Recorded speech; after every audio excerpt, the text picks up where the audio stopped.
जय हिंद साथियों, स्वागत है आपका। दोस्तों, आज के इस सेशन में हम डिस्कस करेंगे साइंस का एक टॉपिक जिसका नाम है सूक्ष्म जीव। और ये हमारी सुपर टेट की परीक्षा के लिए बहुत ही इम्पोर्टेंट है।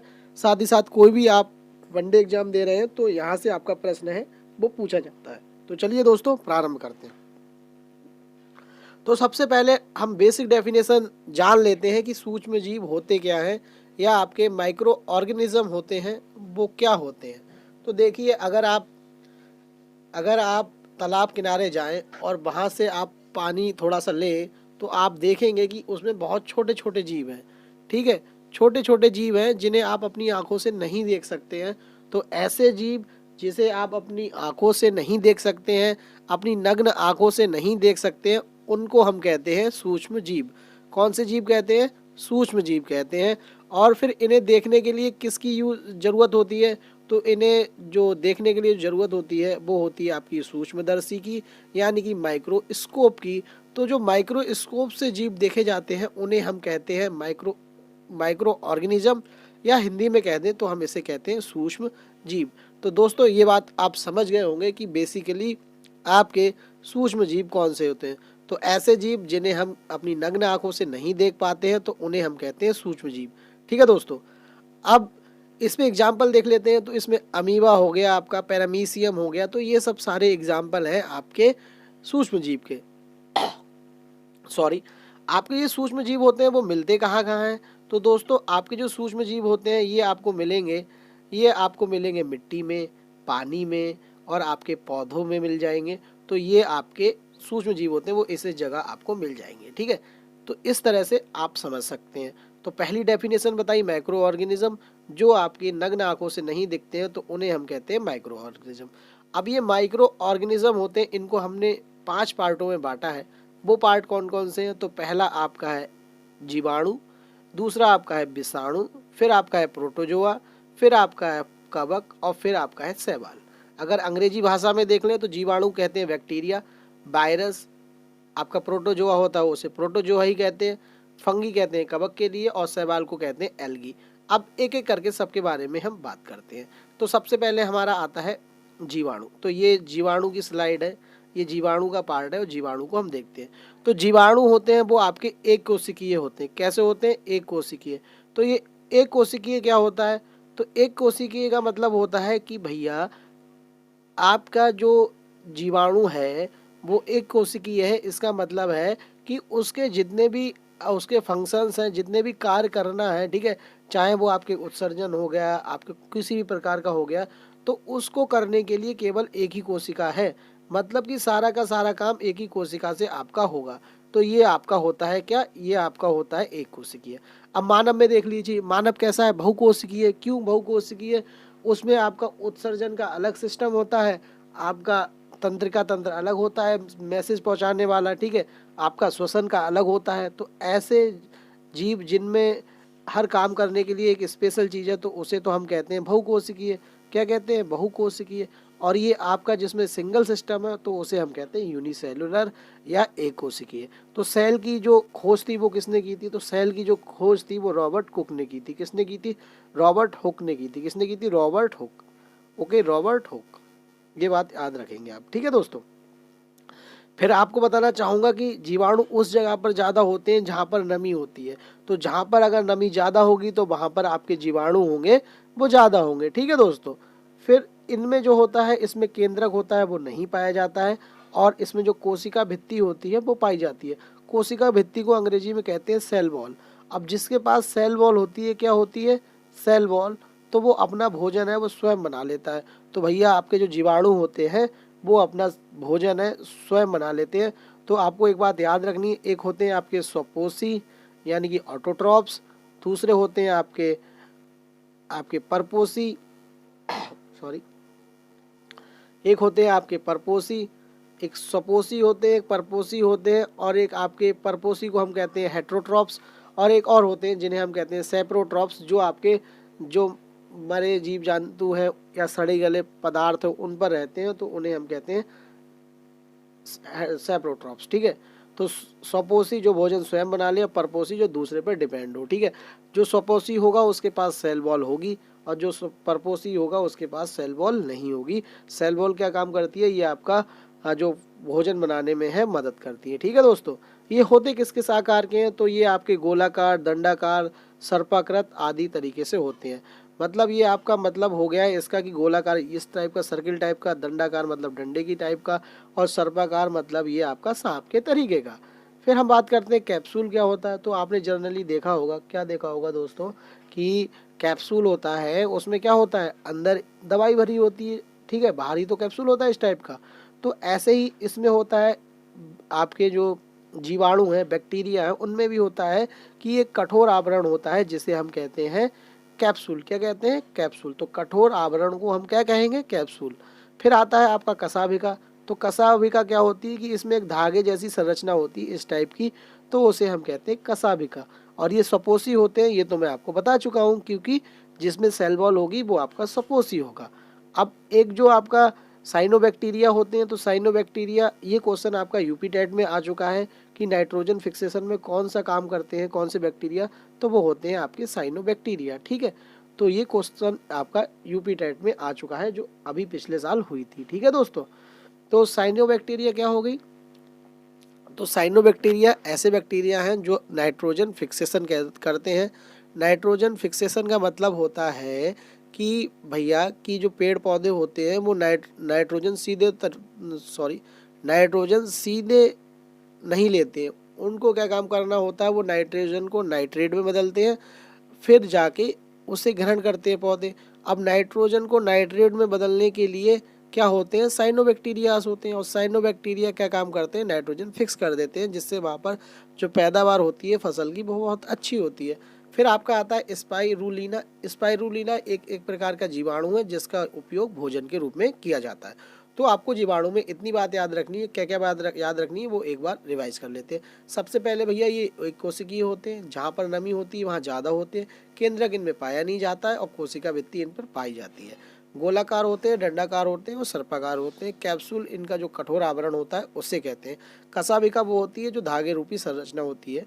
स्वपोषी तो आपके होते हैं क्योंकि इनके पास सेल वॉल पाई जाती है। नाइट्रोजन फिक्सेशन में वर्क करते हैं जीवाणु। ठीक है, अब हम बात करते हैं विषाणु की, जो हमारा दूसरा है। तो विषाणु होते हैं जो आपके ये पांचों बताए मैंने, जीवाणु, विषाणु, कीटाणु नहीं, जीवाणु, विषाणु, प्रोटोजोआ, कवक और आपका एल्गी। तो इनमें जो सबसे ज़्यादा छोटे होते हैं वो आपके होते हैं, सबसे ज़्यादा सूक्ष्म होते हैं वो होते हैं आपके विषाणु, यानी कि वायरस। अभी कोरोना वायरस है वो भी एक वायरस का है। ठीक है, और ये बने कैसे होते हैं, तो ये आपके न्यूक्लिक अम्ल और प्रोटीन से बने होते हैं। किससे बने होते हैं, न्यूक्लिक अम्ल और प्रोटीन से बने होते हैं। ठीक है दोस्तों, फिर आगे देख लीजिए, पूर्ण परजीवी होते हैं। पूर्ण परजीवी का मतलब होता है कि जैसे आपने अमर बेल का एग्जाम्पल सुना होगा कि वो उस पर रहकर अपना भोजन लेती है, सारा काम उस पेड़ से करती है, तो उसे हम कहते हैं परजीवी। ठीक है, मतलब कोई व्यक्ति आपके ऊपर जी रहा है पैसे के लिए, खाने के लिए, कपड़ों के लिए, तो वो क्या हो गया, परजीवी हो गया। वो अपने आप कुछ नहीं कर रहा है, सारा काम कौन कर रहा है, उसका आप कर रहे हैं, तो आप क्या, वो क्या हो गया आपका परजीवी। ठीक है, वो आप पर परजीवी है। ठीक है, ये है, ये तो आपके विषाणु होते हैं, वो कौन होते हैं, वो आपके परजीवी होते हैं। ठीक है दोस्तों, फिर बात आ जाती है आपकी कि ये जो आपके विषाणु होते हैं वो प्रजनन करते हैं, मतलब अपनी संतान को पैदा कर सकते हैं। ठीक है, और दूसरा बात होता है कि ये सजीव और निर्जीव के बीच की कड़ी होते हैं, मतलब एक तरफ सजीव हो गया, एक तरफ निर्जीव हो गया, तो जो बीच के होते हैं उन्हें हम वायरस कहते हैं। तो वायरस की जो खोज की थी वो आपकी इवानोवास्की ने की थी 1892 में। कब की थी, 1892 में इवानोवास्की ने की थी। ठीक है, जैसे आप एड्स हो जाता है लोगों के लिए, तो एड्स का वायरस की वजह से होता है, चेचक होता है, पोलियो होती है, हेपेटाइटिस होती है, तो ये सारे के सारे रोग हैं ये आपके वायरस की वजह से होते हैं। तो प्रश्न आ सकता है कि वायरस की वजह से कौन कौन से रोग होते हैं, या छांटिए कि इनमें से कौन सा वायरस की वजह से होता है। तो आपका एड्स वायरस की वजह से होता है, चेचक आपका वायरस की वजह से होता है, पोलियो, हेपेटाइटिस, ये सब आपके वायरस के रोग हैं। अब चलते हैं प्रोटोजोआ की ओर, और प्रोटोजोआ के बारे में पढ़ते हैं। तो प्रोटोजोआ होते हैं वो आपके एक कोशिकीय होते हैं, मतलब इनमें एक कोशिका होती है, और एक कोशिकीय का मतलब यही होता है कि सारे शरीर के वर्क हैं वो आपकी सिंगल सेल करती है। ठीक है, परजीवी होते हैं, इनका मतलब मैं आपको बता चुका हूँ। जहाँ पर जल मिट्टी होती है वहाँ पर ये ज़्यादा होते हैं। एंटमीबा हिस्टोलिका एक प्रोटोजोआ है जो मनुष्य में पेचिस नामक जो रोग हो जाता है, ये एंट अमीबा हिस्टोलिका के वजह से होता है। ये बात आपको याद रखनी है, एंट अमीबा हिस्टोलिका आपको याद रखना है, ठीक है। ये कहाँ होता है? तो दोस्तों ये आपकी आंत में होता है। मलेरिया जो रोग हो जाता है वो भी आपका प्रोटोजोआ की वजह से होता है, और जो मलेरिया रोग होता है वो आपका प्लाज्मोडियम की वजह से होता है। अब चलते हैं, इसमें इतने इंपॉर्टेंट पॉइंट थे, ये सारे के सारे पॉइंट्स हैं मैंने एससीईआरटी की बुक है वहाँ से एक्सट्रैक्ट करके निकाले हैं, और जो इम्पोर्टेंट है उनका डायग्राम यहाँ पर बना दिया है, ठीक है। अब बात करते हैं फंगी की। फंगी यानी कि कवक होता क्या है? जैसे कि आपने ब्रेड रख दिया और नमी वाली जगह पे ब्रेड आपने रख दिया, तो उस पर क्या होता है, एक वाइट कलर का कुछ आ जाता है, तो उसी को हम कहते हैं फंगी यानी कि कवक, ठीक है। और आपने अचार में भी देखा होगा कि वहाँ पर जो फफूंद आ जाती है वाइट कलर का, वही आपकी फंगी होती है, ठीक है। तो इसे हम फफूंद कह लेते हैं या कवक तंतु कह लेते हैं, और ये आपके एक कोशिकीय या बहुकोशिकीय दोनों हो सकते हैं। तो एक कोशिकीय और बहुकोशिकीय ये आपके दोनों हो सकते हैं। इनमें जो गेहूं में पक्सीनिया नामक रोग हो जाता है वो भी आपका किसकी वजह से होता है? वो आपका कवक की वजह से होता है। पेनिसिलिन नाम की एक एंटीबायोटिक थी। एंटीबायोटिक का मतलब होता है कि विभिन्न प्रकार के रोगों में एक ही दवाई का यूज होना, ये आपका क्या होता है? एंटीबायोटिक होती है। तो पहली एंटीबायोटिक थी उसका नाम था पेनिसिलिन थी, और इस पेनिसिलिन को जो बनाया गया था वो अलेक्जेंडर फ्लेमिंग के द्वारा बनाया गया था। तो इसमें इतनी बात याद रखनी है आपको। अभी तक आपने देखा कि आपके जीवाणु और प्रोटोजोआ हैं एक कोशिकीय होते हैं, लेकिन आपके फंगी हैं वो आपके एक कोशिकीय या बहुकोशिकीय दोनों हो सकते हैं। पक्सीनिया रोग को याद रखिए, गेहूं में होता है। पेनिसिलिन आपको याद रहनी चाहिए, क्वेश्चन आपका कभी भी बन सकता है। अब हम बात कर लेते हैं शैवाल। शैवाल जिसे हम काई भी कहते हैं और इंग्लिश में कहते हैं एल्गी, ये भी आपके बहुकोशिकीय होते हैं। इनमें केंद्रक पाया जाता है और ये जल में आपको मिलेंगे ज़्यादातर, और इनके बारे में हम थोड़ा पढ़ लेते हैं आगे बढ़ा के इधर। तो देख लीजिए, ये आपके तो सारे के सारे बहुकोशिकीय होते हैं, लेकिन आपका एक है क्लाइमाइडोमोनस, ये आप ध्यान रखना है, क्लाइमाइडोमोनस और डायटम्स, तो ये आपके एक कोशिकीय होते हैं। और डायटम्स का जो यूज किया जाता है वो पेस्ट बनाने में किया जाता है। जो टूथपेस्ट आप लोग करते हैं दंत कांति वाला या कोई भी पेप्सोडेंट, तो उसमें जो यूज़ किए जाते हैं वो आपके डायटम्स किए जाते हैं, ठीक है। तो आपको क्लाइमाइडोमोनस और डायटम्स का नाम याद रखना है। कोलेरा नाम का एक शैवाल होता है जिससे क्लोरोलीन नामक दवाई बनाई जाती है, और ये आपकी प्रतिजैविक औषधि है यानी कि एंटीबायोटिक है। चाय की फसल में ये आपका एक शैवाल पाया जाता है, इसका नाम याद रखना है सल्फ्यूरिलस पायरेस शैवाल, ये देख लेना है, ठीक है दोस्तों। अब ये तो हमारे पांचों के पांचों डिवाइडेशन हो गए जो हमने सूक्ष्म जीव के पढ़े। अब ये सूक्ष्म जीव के बारे में इतना ही इम्पोर्टेंट है, इसे आप देख लीजिए, प्रश्न आपका हो जाएगा, ठीक है। अब यहाँ पे एक प्रश्न आया था आपका यूपी टेट में कि नाइट्रोजन फिक्सेशन में क्या है, ठीक है। नाइट्रोजन फिक्सेशन कौन करते हैं, यानी कि नाइट्रोजन स्थिरीकरण कौन करता है। पीछे रीजन बता चुका हूँ कि नाइट्रोजन डायरेक्टली नहीं लेते हैं पौधे, नाइट्रोजन को नाइट्रेट में बदलना होता है। तो इसके लिए कौन कौन से होते हैं? राइजोबियम होता है, एजोटोबैक्टर एसिडी होता है, और आपका साइनोबैक्टीरिया होता है, एनाबीना होता है, और नॉन स्टॉक होता है। तो प्रश्न कुछ ऐसे तरीके से आया था कि नाइट्रोजन फिक्सेशन में कौन वर्क करता है। ऑप्शन यूपी टेट वालों ने गलत दे दिए थे, पहला दे दिया था राइजोबियम, दूसरा दे दिया था एजोटोबैक्टर, जबकि ये दोनों सही होने चाहिए क्योंकि दोनों नाइट्रोजन फिक्सेशन में वर्क करते हैं। अगर आप एससीईआरटी की बुक में देखेंगे तो ये दोनों बातें लिखी गई हैं, या किसी भी बुक में देखेंगे तो लिखी हुई है, ठीक है। तो ये क्वेश्चन था वो गलत बनाया था इन लोगों ने। तो नाइट्रोजन फिक्सेशन में आप याद रखेंगे ये आपके वर्क करते हैं, ठीक है। अब ये डिब्बे वाले खाद्य पदार्थ होते हैं, इसमें क्या होता है कि इसमें आपके 120 से 126 के बीच में टेम्परेचर लाके हीटअप किया जाता है, और इसका जो प्रेशर रखा जाता है वो 15 पाउंड के खिलाफ रखा जाता है, ठीक है। ये बात थोड़ी सी है, इसे याद रख लें। फिर हम बात कर लेते हैं कि आपका एड्स के बारे में, जो कि एड्स है वो एक्वायर्ड इम्यूनो डिफिशियंसी सिंड्रोम इसका पूरा नाम है, इसे याद रखिए, क्वेश्चन बन सकता है। एक्वायर्ड इम्यूनो डिफिशियंसी सिंड्रोम, लोग इस पे ज़्यादा गौर नहीं करते हैं क्योंकि सोचते हैं हमें तो याद होगा, लेकिन ऑप्शन में इतना पेचीदा हो जाता है कि वहाँ पर जाके आप भूल जाते हैं। तो एड्स का पूरा नाम है एक्वायर्ड इम्यूनो डिफिशियंसी सिंड्रोम, और ये जो होता है वो HIV की वजह से होता है। HIV ये वायरस का नाम है, ह्यूमन इम्यूनो डिफिशियंसी वायरस ये नाम है, और सबसे पहले ये आपका मंकी यानी कि बंदर में पाया गया था। और जो टेस्ट होता है एड्स का पता लगाने के लिए वो एलिजा नामक टेस्ट होता है, ये बातें ध्यान रखनी है। अब एड्स होता क्या है और ये समझ लीजिए।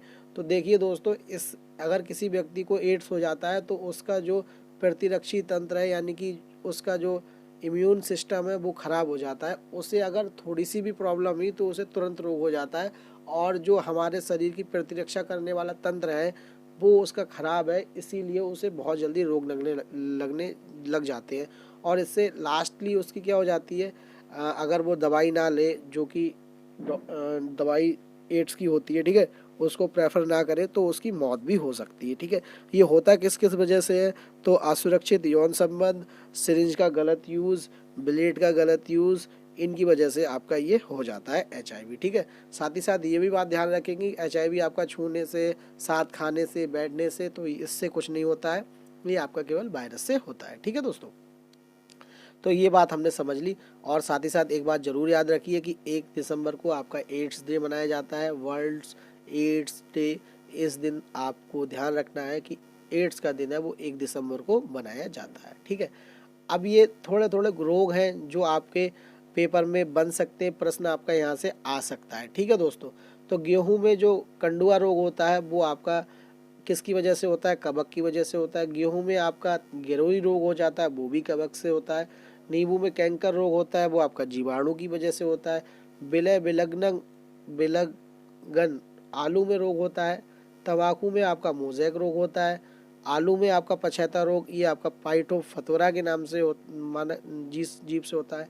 ठीक है, पॉलीपोरस एक ऐसा होता है, ये आपकी लकड़ी को सड़ा देता है। जो लकड़ी सड़ती है वो आपकी पॉलीपोरस की वजह से सड़ती है। ठीक है, तो ये जो रोग है ये आप इन्हें स्पेशल ध्यान दें इनको, क्योंकि यहाँ से प्रश्न आपका बना है। ठीक है, ये इसीलिए बताए गए हैं क्योंकि यहाँ से प्रश्न आपके बने गए हैं।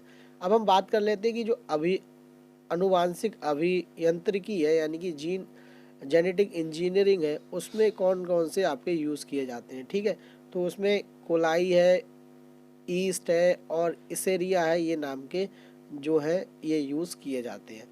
नेफ्थलीन क्या होता है कि नेफ्थलीन की गोलियां होती हैं, उससे जो बुक्स हैं, हमारी पुस्तकें हैं, वो हमारी सुरक्षित रहती है। तो क्वेश्चन आ जाए कि वो किताबों को सुरक्षित रखने के लिए किसका यूज किया जाता है, तो नेफ्थलीन की गोलियों के। अब ये स्टरलाइजेशन क्या विधि है, इसमें देख लीजिए।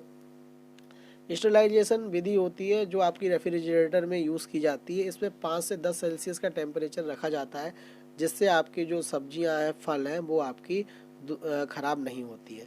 ऐसे ही आपकी लुई पाश्चर है, इनने एक विधि बनाई थी जिसका नाम था पाश्चुरीकरण। इस विधि में क्या होता है दोस्तों, इसमें जो दूध को होता है वो 2 बार गर्म किया जाता है, एक बार लो टेम्परेचर पे और एक बार हाई टेम्परेचर पे। लो टेम्परेचर है वो आपका 145 फ़ारेनहाइट है, उस पर 30 मिनट गर्म किया जाता है। फिर आपका हाई टेम्परेचर जो 161 फ़ारेनहाइट का है, उसे 15 सेकंड तक आपका गर्म किया जाता है, जिससे आपका दूध है वो ख़राब नहीं होता है। तो इस तरह से हमने ये चैप्टर अपना कंप्लीट किया। और एक पॉइंट है, इसे हम देख लेते हैं। तो चिकनगुनिया है और डेंगू है, ये आपका टाइगर मच्छर की वजह से होता है। चिकनगुनिया और डेंगू ये आपका टाइगर मच्छर की वजह से हुआ था। ठीक है, दांत खाज खुजली है, ये आपके सब कवक की वजह से होते हैं, इन्हें आप ध्यान रख लीजिए थोड़ा। तो इस तरह से हमने ये अपना चैप्टर है इसको ख़त्म किया है। ये चैप्टर बहुत ही इंपॉर्टेंट है आपके पेपर के लिए, आपके सुपर टेट के लिए। इस चैप्टर को अवॉइड मत करिए, क्योंकि यहाँ से जो ये क्वेश्चन है, 5 डिवाइडेशन है, यहाँ से प्रश्न पूछ लेगा। नाइट्रोजन फिक्सेशन से आपका प्रश्न आया ही आया है, साथ ही साथ आपके ये रोग पूछ लेगा, एड्स के बारे में पूछ सकता है। आशा करता हूँ ये चैप्टर आपको सब पसंद आया होगा।